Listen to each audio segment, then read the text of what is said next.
Hello friends, welcome to Sujatha's balcony garden.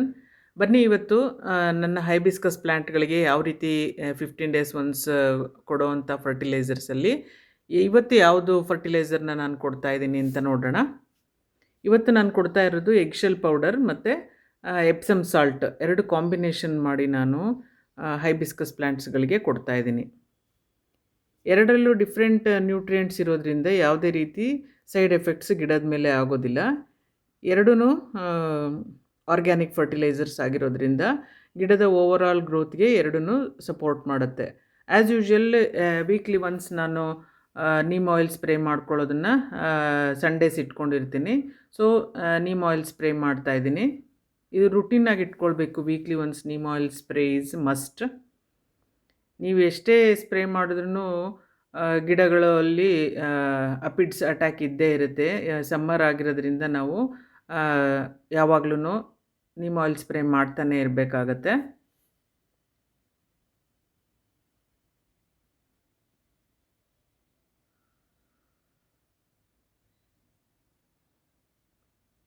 So ಹೀಗೆ ಎಲ್ಲ ಗಿಡಗಳಿಗೂ neem oil spray ಮಾಡ್ಕೊಳ್ತಾ ಇದ್ದೀನಿ.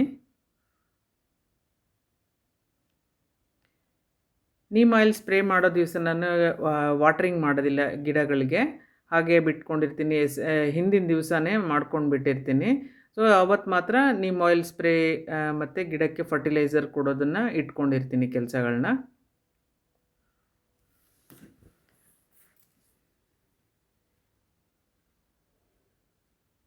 ಇದಾದ ನಂತರ ಎಲ್ಲ ಪಾಟ್ಗಳನ್ನೂ ಸಾಯಿಲ್ನ ಲೂಸನ್ ಮಾಡ್ಕೊಳ್ತಾ ಹೋಗಬೇಕು.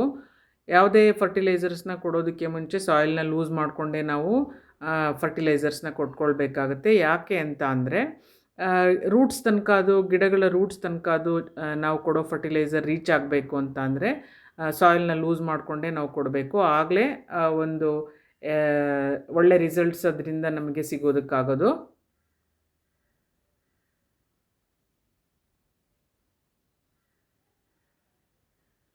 ಎವ್ರಿ 15 ಡೇಸ್ ಈ ಥರ ಒಂದಲ್ಲ ಒಂದು ಫರ್ಟಿಲೈಸರ್ಸ್ ಕೊಟ್ಕೊಳ್ಳೋದ್ರಿಂದ ಮಣ್ಣು ಯಾವಾಗಲೂ ಪೋರಸ್ ಆಗಿಯೇ ಇರುತ್ತೆ. ನೀವು ಚೆಕ್ ಮಾಡಿ ನೋಡಿ ಬೇಕಿದ್ರೆ.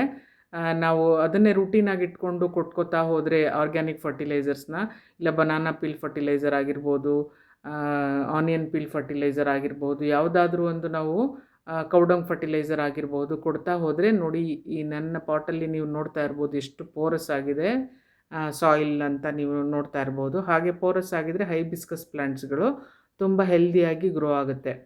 ಈ ಒಂದು ಕ್ಯಾಲ್ಶಿಯಮ್ ರಿಚ್ ಎಗ್ಶೆಲ್ ಪೌಡರ್ನ ನಾವು ಕೊಡೋದ್ರಿಂದ ಗಿಡಗಳೆಲ್ಲ ಗ್ರೀನಿಶ್ ಆಗಿ ಗ್ರೋ ಆಗುತ್ತೆ. ಈ ಲೀವ್ಸ್ ಎಲ್ಲ ಗ್ರೀನಾಗಿ ಟರ್ನ್ ಆಗುತ್ತೆ. ಜೊತೆಗೆ ಎಪ್ಸಮ್ ಸಾಲ್ಟು ನಾವು ಕೊಡೋದ್ರಿಂದ ಎಪ್ಸಮ್ ಸಾಲ್ಟಲ್ಲಿ ಮೆಗ್ನೀಷಿಯಮ್ ಮತ್ತು ಸಲ್ಫರ್ ಅಂಶ ಜಾಸ್ತಿ ಇರುತ್ತೆ.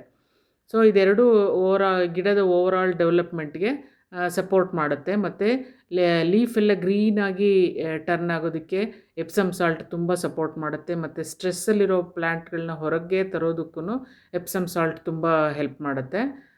ಸೊ ಇದನ್ನು ಕಾಂಬಿನೇಷನ್ ಆಗಿ ನಾವು ಎಗ್ಶೆಲ್ ಪೌಡರ್ ಜೊತೆ ಕೊಡೋದ್ರಿಂದ eggshell powder is always rich in calcium.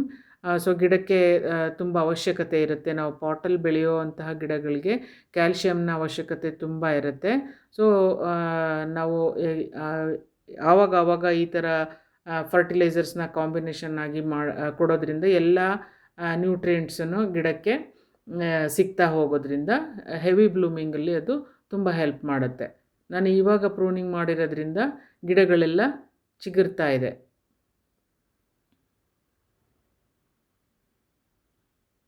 ನೀವು ಹೈಬಿಸ್ಕಸ್ ಪ್ಲ್ಯಾಂಟ್ಸ್ ನೋಡ್ಬೋದು, ಕೆಲವೊಂದು ಸ್ಲೋ ಆಗಿ ಚಿಗುರುಗಳು ಬರುತ್ತೆ, ಕೆಲವೊಂದು ತುಂಬ ಫಾಸ್ಟಾಗಿ ಚಿಗುರುಗಳು ಬರುತ್ತೆ. ಅದು ಡಿಪೆಂಡ್ಸ್ ಆನ್ ಕ್ವಾಲಿಟಿ ಇರಬಹುದು.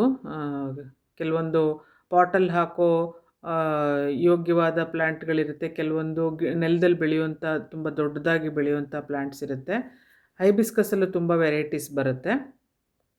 ಸೊ ಎಲ್ಲ ಪ್ಲ್ಯಾಂಟ್ಗಳಿಗೂ ನಾನು ಮಣ್ಣನ್ನು ಲೂಸ್ ಮಾಡಿಕೊಂಡು ಈ ರೀತಿ ಬುಡಕ್ಕೆ ಕೊಡಬಾರ್ದು, ಸೈಡಲ್ಲಿ ಪಾಟ್ ಎಂಡಲ್ಲಿ ನಾವು ಫರ್ಟಿಲೈಸರ್ಸ್ನ ಕೊಟ್ಕೊಳ್ತಾ ಹೋಗಬೇಕು.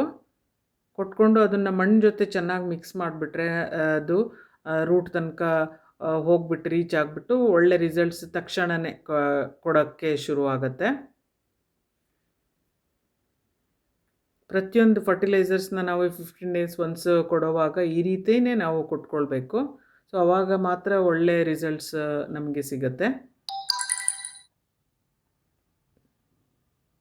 ಯಾವುದೇ ಒಂದು ಫರ್ಟಿಲೈಸರ್ ಆದ್ರೂ ಹೀಗೆ ಮಣ್ಣು ಜೊತೆ ಮಿಕ್ಸ್ ಮಾಡಿದವಾಗಲೇ ಒಳ್ಳೆ ರಿಸಲ್ಟ್ಸ್ ನಮಗೆ ಸಿಗೋದು. ಹಾಗೆ ಕೊಟ್ಬಿಟ್ಟು ನೀವು ಮಿಕ್ಸ್ ಮಾಡಲಿಲ್ಲ ಅಂತಂದರೆ ಅದರಿಂದ ನಮಗೆ ರಿಸಲ್ಟ್ಸ್ ಬರೋದು ಇಲ್ಲ, ಮತ್ತು ಹೆವಿ ಬ್ಲೂಮಿಂಗ್ ಅಲ್ಲದು ಸಪೋರ್ಟ್ ಮಾಡೋದು ಇಲ್ಲ. ನೀವು ನೋಡ್ತಾ ಇರ್ಬೋದು ನನ್ನ ಪ್ರತಿಯೊಂದು ವೀಡಿಯೋಸಲ್ಲೂ ಫ್ಲವರಿಂಗ್ಸ್ ತುಂಬ ಇರುತ್ತೆ. ನಾನು ಈ ರೀತಿ ಫರ್ಟಿಲೈಸರ್ಸ್ನ ಗಿಡಗಳಿಗೆ ಕೊಡೋದ್ರಿಂದನೇ ಅಷ್ಟೊಂದು ಫ್ಲವರಿಂಗ್ಸ್ ಹೆವಿ ಬ್ಲೂಮಿಂಗ್ ಬರೋದು. ಪಾಟ್ಗಳಲ್ಲಿ ಅಷ್ಟೊಂದು ಹೂ ಬಿಡಿಸೋದು ಅಂತ ಅಂದರೆ ಅದು ಒಂದು ರೀತಿ ಟಾಸ್ಕೇ ಸರಿ. ಸೊ ಅದನ್ನು ನಾವು ಕಂಟಿನ್ಯೂಸ್ ಆಗಿ ಫಾಲೋ ಮಾಡ್ತಾಯಿದ್ರೆ ಈ ಒಂದು ಪ್ರೊಸೀಜರ್ನ ಡೆಫಿನೆಟ್ಟಾಗಿ ಹೆವಿ ಬ್ಲೂಮಿಂಗನ್ನ ನಾವು ಅಚೀವ್ ಮಾಡಬಹುದು.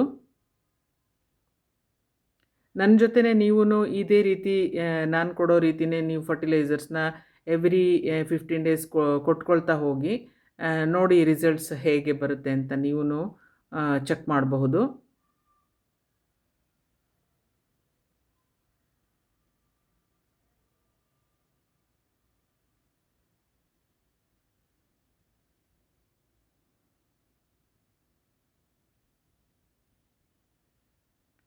ಪ್ರೂನಿಂಗ್ ಮಾಡಿರೋ ಗಿಡಗಳೆಲ್ಲ ದೊಡ್ಡದಾಗ್ತಾ ಇದೆ, ನೋಡ್ತಾ ಇರಬಹುದು ನೀವು. ಎಲ್ಲ ತುಂಬಾ ಚೆನ್ನಾಗಿ ಚಿಗುರು ಬರ್ತಾ ಇದೆ. ನಾನು ಕೆಮಿಕಲ್ ಫರ್ಟಿಲೈಸರ್ಸ್ನು ಇನ್ ಬಿಟ್ವೀನ್ ಕೊಡ್ತಾ ಹೋಗ್ತೀನಿ. ಎರಡೂ ನಾವು ಕೊಡ್ತಾ ಹೋಗೋದ್ರಿಂದನೇ ಗಿಡಗಳು ತುಂಬ ಹೆಲ್ದಿಯಾಗಿ ಗ್ರೋ ಆಗೋದು. ನಾನು ಬರೀ ಆರ್ಗ್ಯಾನಿಕ್ ಫರ್ಟಿಲೈಸರ್ಸಿಂದನೇ ಹೈಬಿಸ್ಕಸ್ ಪ್ಲ್ಯಾಂಟ್ಸನ್ನು ಬೆಳೆಯೋದಿಲ್ಲ. ಈ ಗಿಡಗಳ ಬೆಳವಣಿಗೆಗೆ ಕೆಮಿಕಲ್ ಫರ್ಟಿಲೈಸರ್ಸ್ನೂ ಅವಶ್ಯಕತೆ ಇರುತ್ತೆ. DAP, NPK 20, 26, 19, NPK 19 ಅದೆಲ್ಲ ನಾನು ಕೊಡ್ತಾ ಇರ್ತೀನಿ. ಅದು ಆಫನ್ ಆ್ಯಂಡ್ ಆಫನ್ ಕೊಡ್ತಾ ಇರಬಾರ್ದು. 2 ಮಂತ್ಸ್ ಒನ್ಸ್ ಅಥವಾ 3 ಮಂತ್ಸ್ ಒನ್ಸ್ ನಾವು ಕೆಮಿಕಲ್ ಫರ್ಟಿಲೈಸರ್ಸ್ನ ಕೊಟ್ಕೊಳ್ಬೋದು. ಹೋಪ್ ನಿಮಗೆ ಈ ವಿಡಿಯೋ ಇಷ್ಟ ಆಯಿತು ಅಂತ ಅಂದ್ಕೊಳ್ತೀನಿ. Thanks for watching. Bye bye.